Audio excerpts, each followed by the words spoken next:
तो आज हम कर रहे हैं वत्सासुर और बकासुर का वध अध्याय 11 कृष्णा पुस्तक में से। तो इसमें बहुत सारी और भी दो और मुख्य लीलाएं हैं। और जैसे वृंदावन में शिफ्ट होना, पहले क्योंकि भगवान गोकुल में रह रहे थे, उसके बाद वृंदावन में शिफ्ट हो गए।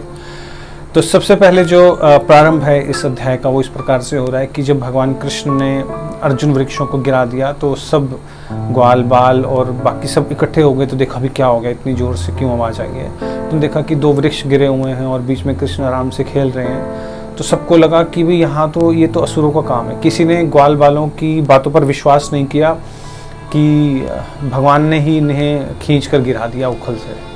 और इस गिराने के बाद गोपियाँ उन्हें प्रांगण में ले गई और फिर उन्हें अलग अलग तरह से रिझाने लगी, लाइक गीत गाने लगी, ताली बजाने लगी। तो भगवान भी जो है उनके एक साधारण बालक की तरह उनकी बातों में, उनके गाने पर नाचने लगे, तालियों पर। इस प्रकार से भगवान जो थे सभी ब्रजवासियों को आनंद देते थे।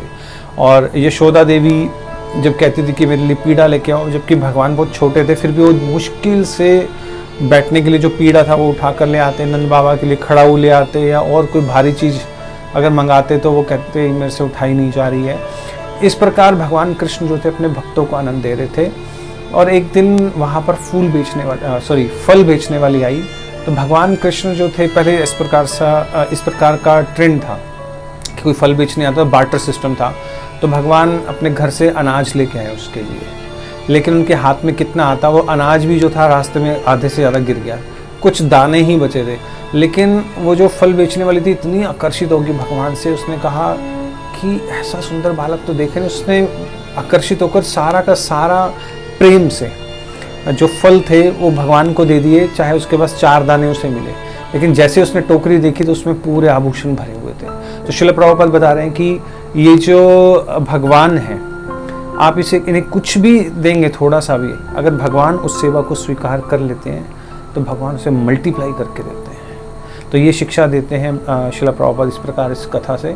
और इस प्रकार जो ग्वाल बाल थे वो अपने खेलों में मस्त रहते थे, खेलते रहते थे। लाइक एक बार रोहिणी बुलाने गई कृष्ण और बलराम को कि आ जाओ, आप खाना खा लो, दोपहर का समय हो गया, बहुत खेल लिया, लेकिन वो नहीं आए। फिर यशोदा देवी बुलाने गई, तब भी नहीं आए। तो फिर यशोदा देवी ने कहा कि तुम नंद बाबा जो हैं आपकी प्रतीक्षा कर रहे हैं, आके भोजन कर लो, नहीं तो वो भी भोजन नहीं करेंगे। ये बात सुनकर जब वो आने लगे तो ग्वाल बाल चिढ़ाने लगे कि देखो खेल में तुम बीच में छोड़ के जा रहे हो, आगे से हम नहीं खिलाएंगे। तो भगवान फिर से खेलने लग गए उनके साथ। तो फिर यशोदा देवी ने बाकी ग्वाल बालों को डांटा और उन्हें फिर वापस बुलाया। इस प्रकार जो भगवान हैं वो अलग अलग लीलाएं कर रहे थे। तो जन्माष्टमी का दिन था, तो यशोदा देवी ने भगवान को नहलाया, ब्राह्मणों को गायें वगैरह दान की, क्योंकि भगवान का प्राकट्य दिवस था उस दिन। और फिर उस दिन उपनंद जो है, नंद बाबा के बड़े भाई, उन्होंने मीटिंग बुलाई, सभा बुलाई। उन्होंने कहा कि यहाँ पर बार बार इतने सारे असुर आ रहे हैं, जैसे पूतना आई, शक्तासुर आया, तृणाव्रत आया, और ये जो गर्ग मुनि भविष्यवाणी करके गए थे वो सही लग रही है। हम क्यों ना ये स्थान छोड़कर वृंदावन चले जाएं, क्योंकि वृंदावन में गोवर्धन भी है, यमुना जी भी है, हरी हरी घास है और बहुत मनोरम वहाँ का दृश्य है। तो सब लोगों को ये अच्छा लगा और सब लोगों ने अपना अपना सामान पैक किया बैलगाड़ियों में, बच्चों, बूढ़ों और महिलाओं को बैलगाड़ियों में बिठाया, और साथ में वो अस्त्र शस्त्र लेकर अपने तीर कमान वगैरह लेकर चल पड़े। तो यशोदा देवी और रोहिणी भी एक बैलगाड़ी में थी जिनकी गोदी में कृष्ण और बलराम थे। इस प्रकार पहली जो परिक्रमा है, श्रील प्रभुपाद लिख रहे हैं कि फिर उन्होंने वृंदावन की परिक्रमा की। ये पहली परिक्रमा जो है वृंदावन की, ये पूरे ब्रजवासियों ने, नंद बाबा और यशोदा देवी और बाकी उस समय ग्वाल बालों ने की थी। और फिर उसके बाद कृष्ण और बलराम को छोटे बछड़े चराने के लिए दिया गया। श्रील प्रभुपाद लिख रहे हैं इस प्रकार से बच्चों को जो है ट्रेंड किया जाता था। और कई तरह के जो खेल थे कृष्ण और बलराम जो है खेलते थे। और कोई गाय बनता था, कोई बैल बनता था कंबल ओढ़कर, या फिर मोर की, पंछियों की, पशुओं की आवाज़ें निकालते थे अलग अलग तरह से। तो एक दिन क्या हुआ कि छोटे बछड़ों के बीच में जो वत्सासुर है वो घुस गया। तो वो प्रतीक्षा कर रहा था कि क्या सही मौका आए कि मैं कृष्ण को मार दूं। लेकिन कृष्ण ने जो है पहचान लिया, उन्होंने बलराम जी को कहा, और फिर उन्होंने क्या किया, वत्सासुर की पीछे से पूंछ और टांगे पकड़कर जोर से घुमाकर पेड़ों के ऊपर फेंक दिया और उसके प्राण निकल गए। और फिर देवी देवता जो थे फूल बरसाने लगे, ग्वाल बालों ने भी खूब तालियां बजाईं। इस प्रकार वत्सासुर का वध किया। वत्सासुर से हमें ये शिक्षा मिलती है कि बाहर से चाहे कोई कितना ही कोमल प्रतीत हो, भक्त कितना ही विनम्र प्रतीत हो, लेकिन उसे ज़िद्दी नहीं होना चाहिए, उसे स्वांग नहीं करना चाहिए। क्योंकि जैसे बच्चे जो हैं वो ज़िद्दी होते हैं बहुत ज़्यादा, तो भगवान ज़िद्दी लोगों को बर्दाश्त नहीं करते हैं, जैसे बच्चे होते हैं ज़िद्दी। तो यहाँ से ये शिक्षा मिलती है। बकासुर, उसके बाद एक दिन बकासुर आया, यानी कि एक बतख की तरह, बहुत बड़ा था। सारे ग्वाल बाल जो तो हैरान हो गए जब यमुना जी के पास वो गायों को, बछड़ों को पानी पिला रहे थे, खुद भी वहीं पानी पी रहे थे, तो देखा कि बकासुर अचानक से आया और वो भगवान कृष्ण को खाने लगा और उसने चोंच में ले लिया। लेकिन भगवान का शरीर अपने अंदर लेते ही उसका इतने ज़्यादा गर्म लगा उसे कि उसने बाहर उगल दिया भगवान को। और फिर भगवान ने, जैसे एक बच्चा तिनके के 2 हिस्से कर देता है, वैसे ही भगवान ने उसके 2 तिनकों में उसे बांट दिया। और देवी देवता जो थे खूब पुष्प वर्षा करने लगे, ग्वाल बाल बहुत खुश हुए।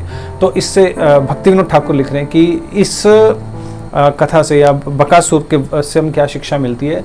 बकासुर जो है कपट का प्रतीक है।